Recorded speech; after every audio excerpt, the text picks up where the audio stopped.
Again. Right, morning. Welcome, everybody. This morning we are talking books. Books, your favorite book, your best book, your book you read again, your book you won't read again.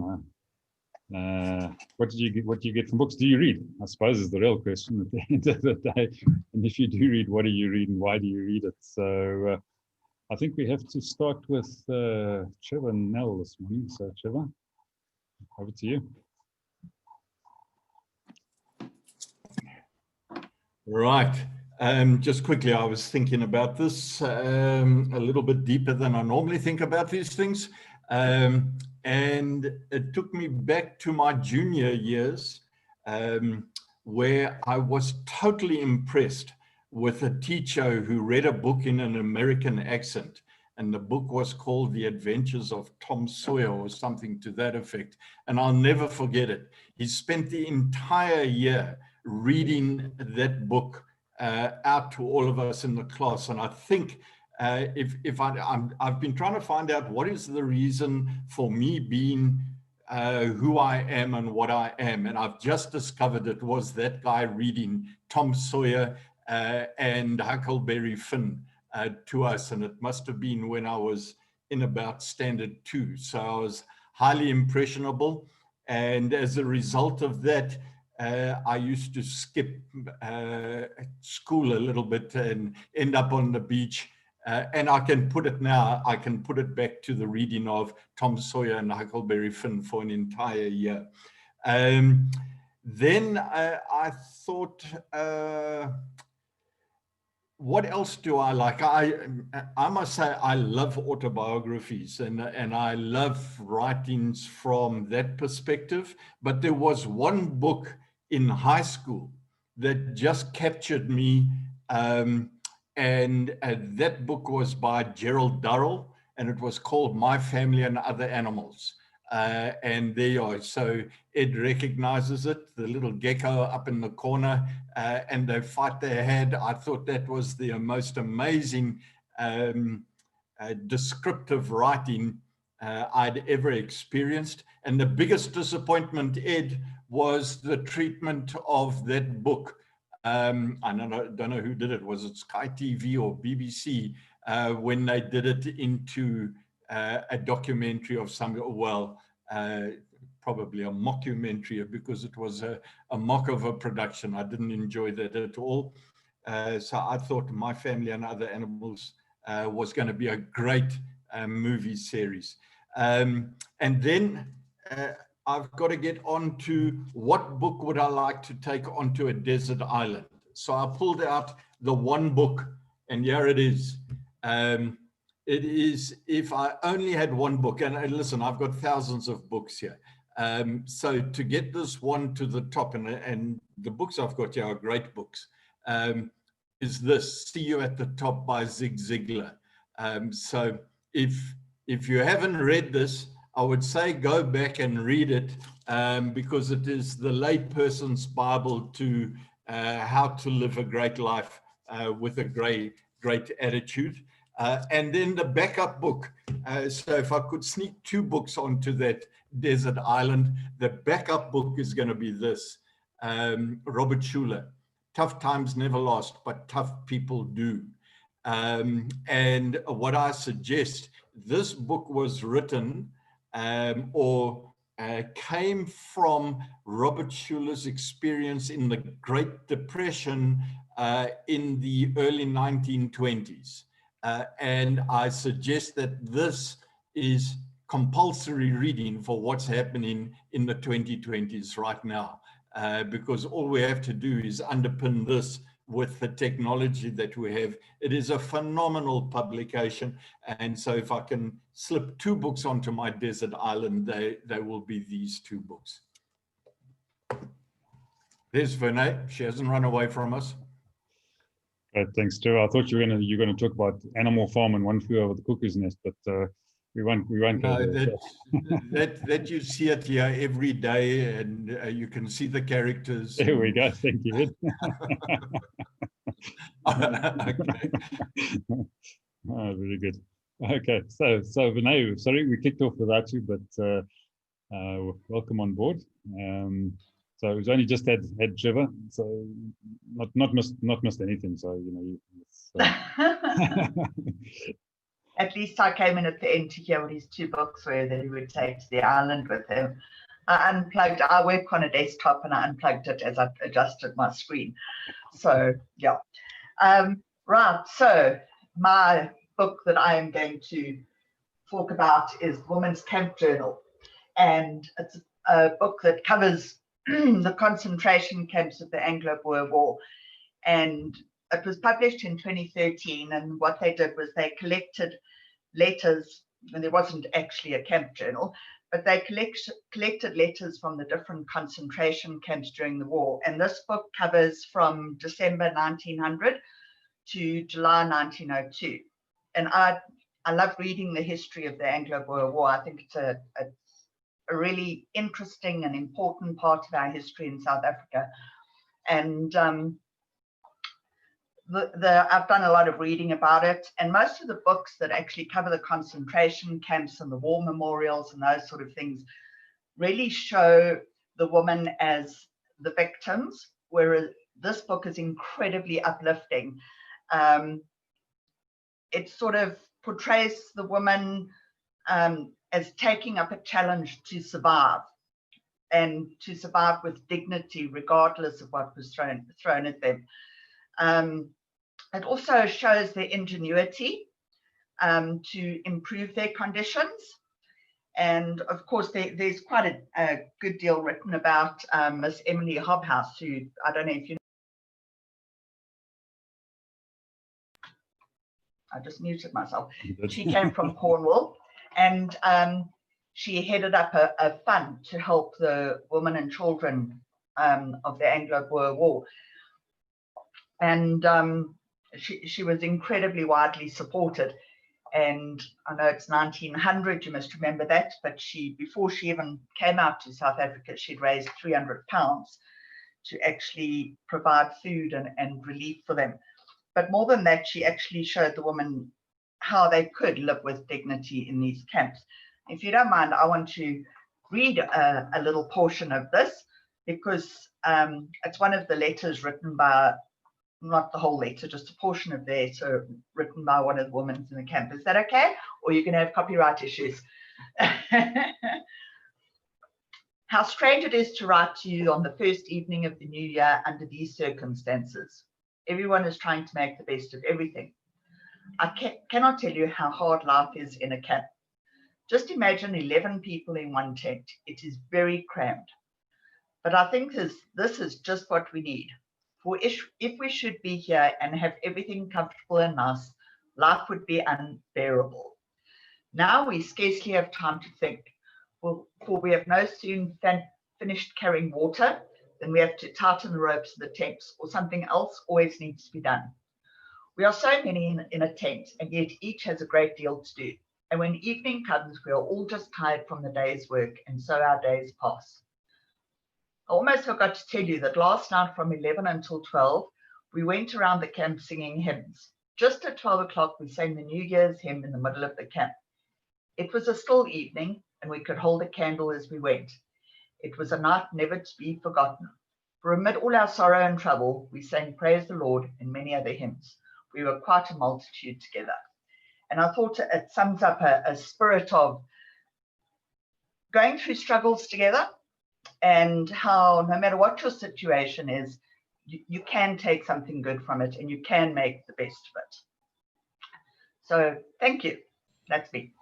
Great, thanks, Renee. Yeah, very, very powerful the way people react in difficult situations. You know, you've always got a choice. Some people seem to think that one doesn't have a choice, but if you just take a leaf out of that notebook, you can definitely see, you know, you can choose the way you can react to extremely unpleasant circumstances and still be positive about it. So really nice. Thank you. All right, Cecile, let's get across to you, unless your electrician is tying your wires in a knot at the moment. No, I'm here. Okay, so let's take this kind of right down south after that nice thing. There we go. Can you see the screen? Done. Yeah. Can you see the screen? Sorry, because if I Yeah, we got show it. the screen, Yeah, you won't see it. I'll talk about that book just now. But to just on the same vein as what Trevor was just saying, when I was in standard, when my sister and I were in standard 6, we had a teacher, a prac teacher that played rugby for the Free State at that time. And he was our English prac teacher, and he was gorgeous. So our prescribed book at that time was called Shane. It was about, I'm sure all of you have probably read whatever the book, it was about the cowboy, I think. That's all I remember. But the thing I remember is that we hung on his lips. He read the book, I think, in the class, and we did the book. So I never forgot the Shane book that we did at that time. And then one other book that I remember well, and I didn't actually read it. I joined the listeners' library when I became a medical rep, and I had to travel South Africa. So on all my travels, I always used to take out a book, and some actor or something would read the book to me. So the book that I loved most, that I cannot read the way that they can read it, was a book called Classes by Jilly Cooper.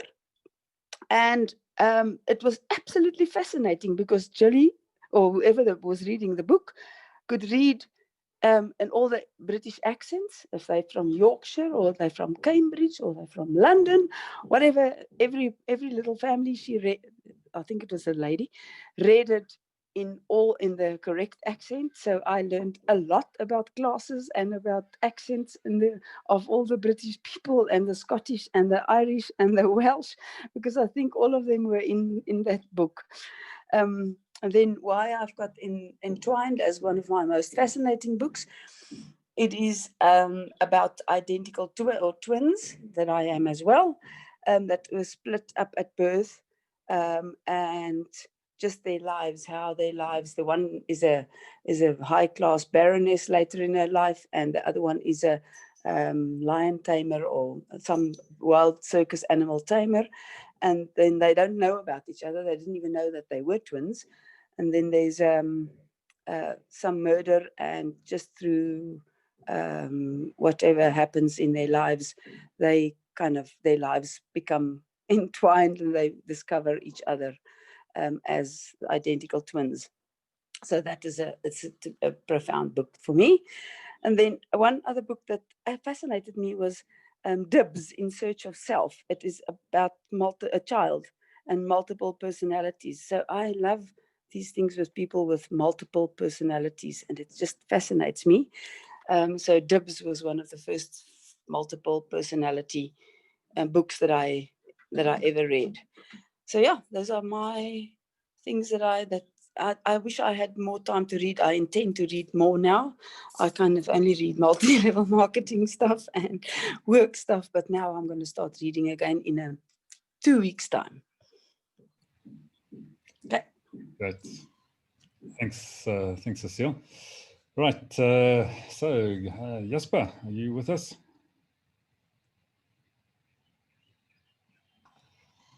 Hi. Let me just take over the screen and take you to my presentation. Contrary to Trevor, I don't want to take just one book to my island. So I just took some of the books that had an impact on me. So I started off with personal growth, and then I will finish off with fictional reading. And the book that I probably started off my personal growth was the classic Think and Grow Rich by Napoleon Hill. And that was quite impactful, and that started me on many other books, and also the books that Trevor put up there by Robert Schuller and Zig Ziglar. I read all those books. And then a book that really personally impacted my life was around about the time that 89, where I was at the peak of my corporate career. And I saw myself only in a corporate career, but I had to make peace with the fact that my corporate career is over due to the politics of the country. And I had a huge hang up about selling. I looked down on people who were salespeople. And the book that really changed it for me was Tom Hopkins, How to Master the Art of Selling. So that was impactful. And then as I started to develop in the early years of New Life, the books that then really helped me a lot in terms of how do you work with teams and people were the books of John C. Maxwell. And his first book would be Developing the Leader Within You, and then the 5 Levels of Leadership and Irrefutable Laws of Leadership. So there are many other books that I read during that time, but I would say in terms of the different genres, these were the books that impacted me most.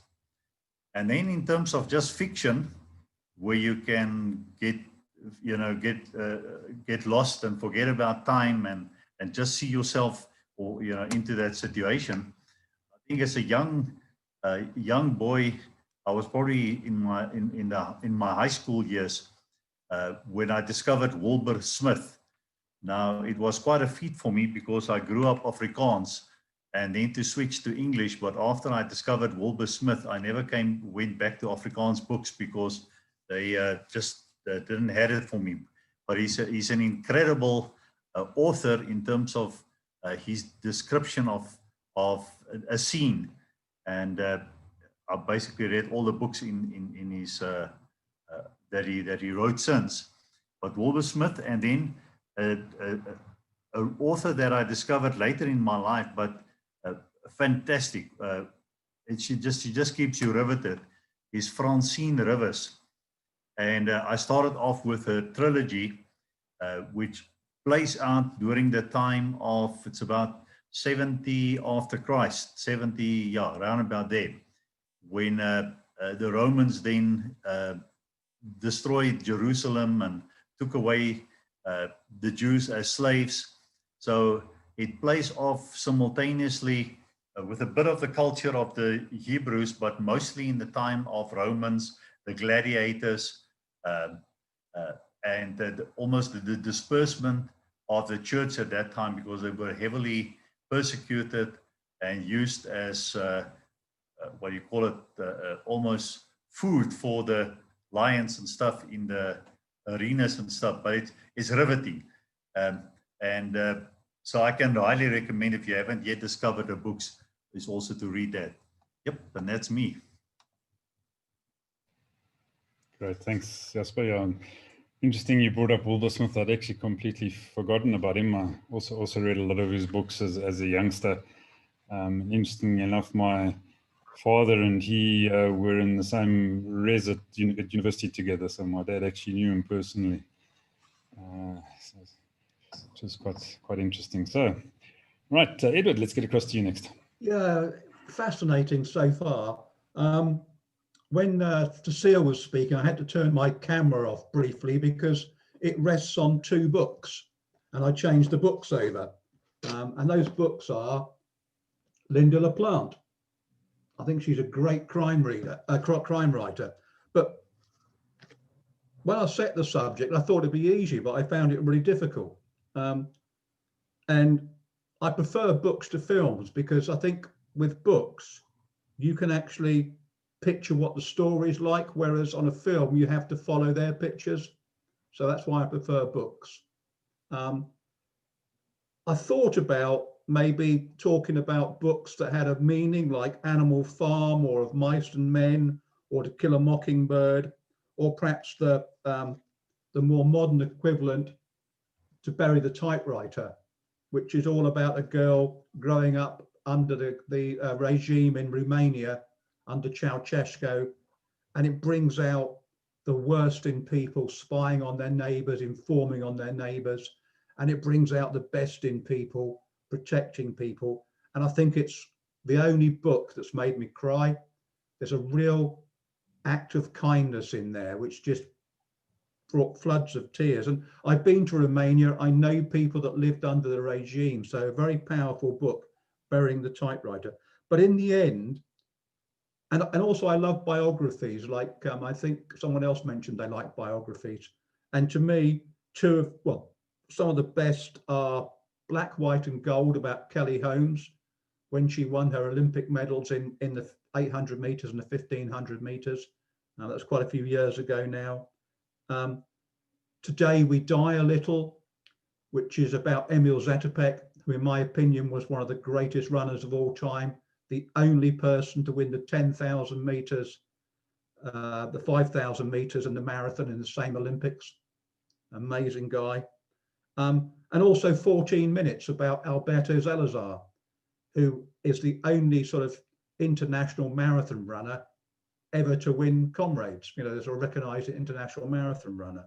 And he also trained Mo Farah, but of course now he's under a bit of suspicion around drugs. But in the end, I settled for a book called The Old Man and the Sea by Ernest Hemingway,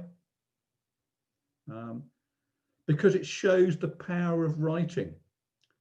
It's about an old man going fishing and he catches a big marlin, and that's it. That's the whole story. And despite it being published in 1952 and being awarded the Pulitzer Prize in 1953, and then being cited as the reason why he won the Nobel Prize in Literature in 1954, I only read it a few years ago. And at that point, I was a vegan. So fishing was not my thing. But despite that, when I picked the book up, I stayed up all night so I could read it in one go. I read it from cover to cover in one go because the writing was so powerful. And I suppose you could analyze it to death. For example, you know, it's often said that it's an I can never say the word, allegorical comment on his previous works. But I don't think you need to analyze it to death. I just think you need to just enjoy the beauty of the writing.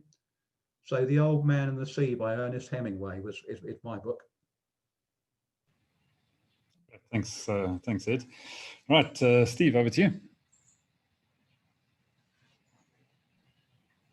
I'm having a staff meeting this morning, so if you hear noises, it's because Mom had a rough night and I've got this little one with me. So Trevor, you shared one of my first 3 books that I was going to share with you guys. It's a set of 3 that I return to every 3 to 4 years. Gerald Durrell's My Family and Other Animals, and then Birds, Beasts and Relatives, and then The Garden of the Gods. And it's one of the ways in which I continually stoke the fires of curiosity and connection with the natural world. He writes incredibly about his explorations as a child on the island of Corfu, and it's just spellbinding. But I also really enjoy the social element. I really enjoy how he describes his family. They're a fascinating group. I'd love to do a group therapy session with. They're absolutely nuts. And then somebody mentioned kind of historical fiction. One of the best authors of historical fiction I've ever come across is Con Eagledon. And this is his first in a set of 5, and it's his take on Genghis Khan and the dynasty in Mongolia that eventually emerged over his life. And this is possibly the Wolf on the Plains, which is the first one. It's possibly the best work of historical fiction I've ever read. It is fascinating. It tells the story of Genghis Khan from when he's about 6 through to his rise to heading up the Mongol Empire. So it's absolutely fascinating and worth reading. And the last one I'll grab from, well, I won't grab it. It's such an old book that the covers come off. This is the autobiography of Jung, one of the original psychotherapists. And his body of work and his person has fascinated me for many, many years. And the autobiography it's just spellbinding as well. It follows him from, he writes from his earliest memories at about 4 or 5 years of age, all the way through into his 80s, where he records his final thoughts on life. And it covers a number of different continents as he travels to different cultures and studies and reads. It covers his relationship and friendship with Freud, and a couple of other sort of mentors and key figures in his life. And it's a fascinating read if you're into psychotherapy or psychology. or people, it's a really, really interesting read. Incredibly insightful man. It's the first social sciences expert I've heard say that they would first discover in themselves something about life, something that fascinated them about people and reality and truth and philosophy. And only then would they go and look for that to be confirmed through qualitative or quantitative study. And I find that absolutely fascinating, that he was so in tune with his own self, that was his starting point for study of the human being and our species. So yeah, it's a fascinating, very, very interesting read. Yeah, that's it for today. Great, thanks, Steve. Yeah, it's interesting. You brought up Jung. I'm not surprised you brought up Jung, but I watched a Netflix not documentary, but film on Jung and Freud's relationship, The Dangerous Method. Quite terrifying, actually. I was sort of not too sure how two such strange and twisted people. Well, there were three key figures in that documentary. Wound up being the founding fathers of modern psychotherapy. Very, very terrifying stuff. Anyway, all interesting, and fascinating set of books that came out this morning. I think a number of the ones that were brought out are ones that I've read as well. I must admit, in the last number of years, I haven't done as much reading as I would have liked to. And certainly in the last 20 to 30 years, the bulk of the reading that I've done have all been around either business-related books or self-improvement type books. So, a number of the ones that Jasper and Trevor and others brought up are also on my shelves, and I've read. And the latest one that I read, which I really enjoyed, which I'm going to pop up on the screen very quickly, is this one, Stealing Fire, by Stephen Kotler and Jamie Wheel. I found it very fascinating in terms of the whole development around human performance and the levels that people can actually take their performance to and how they do that. So I found that quite fascinating. Sorry, I've got a garbage truck outside my window. I'm battling to hear myself think. So yeah, those are the kinds of things I really enjoyed. I haven't read much fiction at all, as I say, in the last years. But I mean, Jasper picked on Wilbur Smith. Read all of his books as a teenager, I think, and many others. I mean, my father had a massive library of books as well. He had well over 2,000 books in his library at home, and from everything from Shakespeare through to Wilbur Smith, and that's probably both one at either end of the extreme of the spectrum, I suppose. So yeah, we did a lot of reading as kids. Another author I've really enjoyed, who's on the business front, is name now escapes me. He wrote The Goal, Goldratt. Eli Goldratt. He wrote The Goal, a fascinating business book that's actually written around a love story, believe it or not. So it's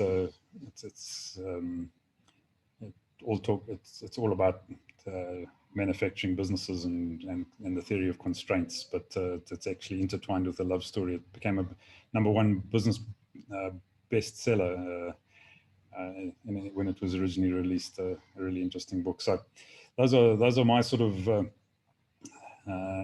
inputs on books and the like. So yeah, I think that's us. So Vinay, back to you to wrap up and tap somebody on the shoulder as you run past. Right, so I think it's Cecile's turn next. That was really interesting to see what everybody's reading. And Edward, if you haven't read Wilbur Smith and you love Africa, you have to give him a try. His descriptions of Africa are magnificent. His older books, his newer books are all about Egypt, but his older books are really good. So Cecile, you're up tomorrow with the topic. And I came up with a list for you, and then I decided, no, I'm going to give you a clean slate, because I'm sure that you actually have something in mind that you would like to talk about. So I hope that you can. Yeah, Vinay, okay, Cecile bailed on you. Okay, then we're going to have to go to Jasper. Jasper, you can come up with a topic for tomorrow, and I won't be prescriptive in what you need to chat about. So if everybody's happy with that.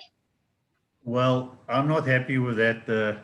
I just have a few very urgent issues to attend to, so my mind won't be on it. So later this week, maybe, but not tomorrow. Okay, Trevor or Ivan, flip a coin and decide. So, Vinay, because you didn't actually get to put your topic, I think we should have you as a repeat host tomorrow. And you've got to come on 2 minutes early, please, and not switch off your laptop. So what is your topic for tomorrow? Okay, so let's see, the one that I was going to discuss that my my laptop is not, my desktop is not happy when it gets switched off without powering down properly. So what I wanted to talk about was in order to retain one's success, happiness, and sanity, how you have to be successful in adapting. And if you walk into a situation expecting a certain outcome, you are going to butt heads all the way to your goal, as opposed to actually being willing to compromise and being prepared for your plans to be altered without necessarily changing your end goal. Would that be a suitable topic? It sounds like you want to justify every politician that has caused mayhem in 2020. No, I'm saying without changing your end goal. But exactly, they all want to compromise, but they've still got their end goal in mind. And so it should make an interesting topic tomorrow. Okay, Ivan, I'll drop it to you. Great, fantastic. Thanks, everyone. So yeah, don't compromise your end goals during the course of the day, and work out how you can unravel that topic that Vinay has put on the table, because I got tied in knots when she was talking there, but maybe maybe some of you can straighten it out for us tomorrow. So have a great day further, folks, and we'll see you in the morning. Cheers.